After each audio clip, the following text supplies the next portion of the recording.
வணக்கம் ரிஷபராசி நண்பர்களே. வரக்கூடிய சித்திரை மாதத்தில் உங்களுக்கு எந்த மாதிரியான பலன்கள் கிடைக்க போகுது அப்படிங்கிறத தான் இந்த பதிவில் நாம் இப்போ பார்க்க போகிறோம். ரிஷபராசிக்கு சனி பகவான் அருமையான ஒரு மாற்றத்தை கொடுக்கக்கூடிய ஒரு அமைப்பில் இருக்காருங்க. 11வது ராசியில் தான் சனி இருக்கார்.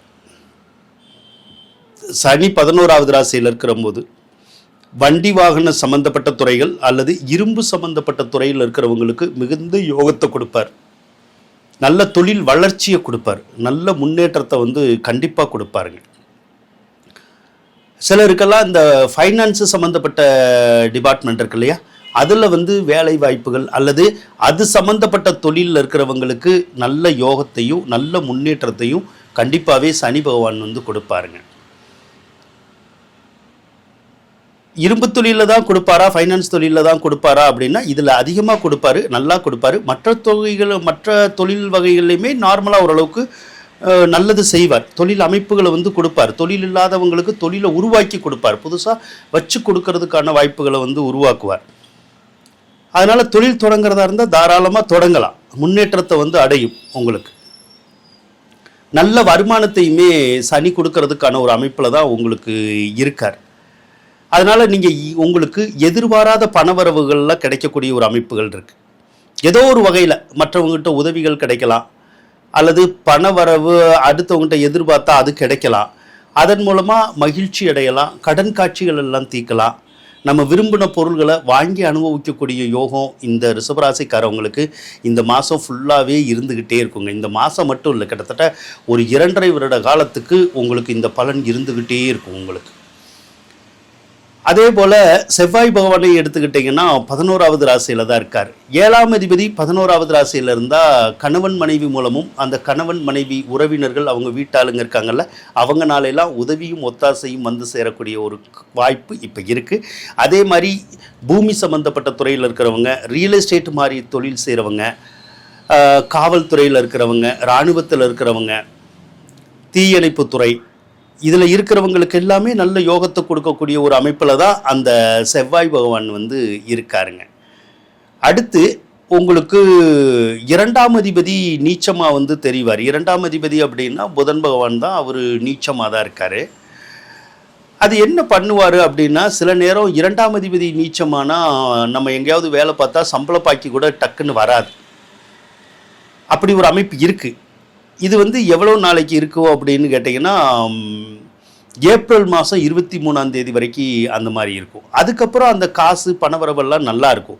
இதில் புதன் மட்டுமே பணவரவை உருவாக்கக்கூடியவரானா இல்லை, சனி கூட பணவரவை உருவாக்கக்கூடிய அமைப்பில் தான் இருக்கார். குருவுமே பணவரவை உருவாக்கக்கூடிய அமைப்பில் தான் இருக்கார். அதனால் பொருளாதாரத்தில் இருக்கிற தட்டுப்பாடுகள் பிரச்சனைகள் எல்லாமே விலகக்கூடிய ஒரு அமைப்பு உங்களுக்கு இருக்குங்க. 2வது இடத்துல குரு இருக்கிற போது ஏதாவது ஒரு வகையில் பணவரவு வந்துடும், அல்லது பணவரவை வர வைக்கணும் அப்படிங்கிற மாதிரி ஒரு எண்ணங்கள் வந்துடும்.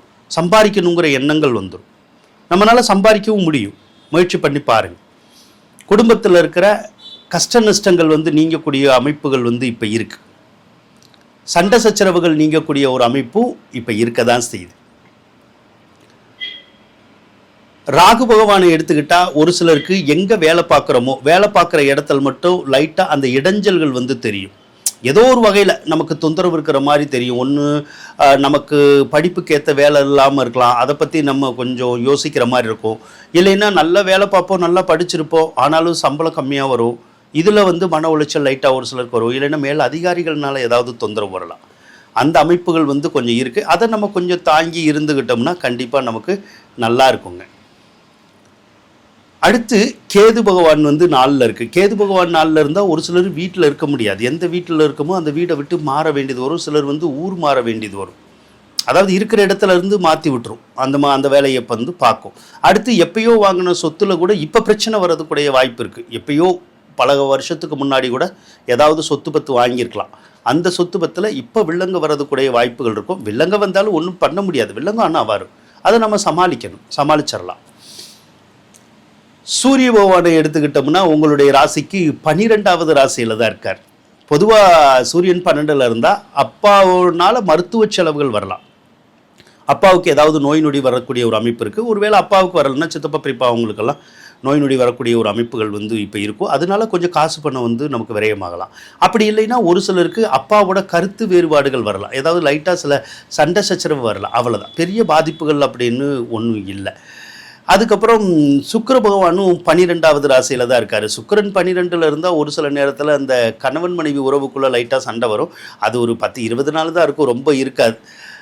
சுக்கிரனுடைய பலன்கள் ஏப்ரல் 20 வரைக்கும் தான் அந்த லைட்டாக கணவன் மனைவிக்குள்ளே சண்டை சச்சரவுன்னு இருக்கும். அதுக்கப்புறம் எந்த விதமான பிரச்சனைகளுமே நமக்கு கொடுக்காது சுக்கிரன். அதே மாதிரி சுக்கிரன் 12ல் இருந்தாலும் ஒரு சிலருக்கு வீடு கட்டணும், வீடு வாங்கணும் அப்படிங்கிற எண்ணங்கள் வந்து வரும்.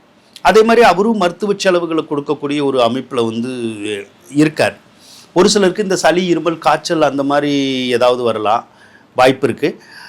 ஒரு சிலருக்கு இந்த சுகர் சம்மந்தப்பட்ட தொந்தரவு அல்லது இந்த கண்ணில் பிரச்சனை, கண்ணு வலி அப்படி கூட வரக்கூடிய ஒரு அமைப்புகள் வந்து இருக்குது.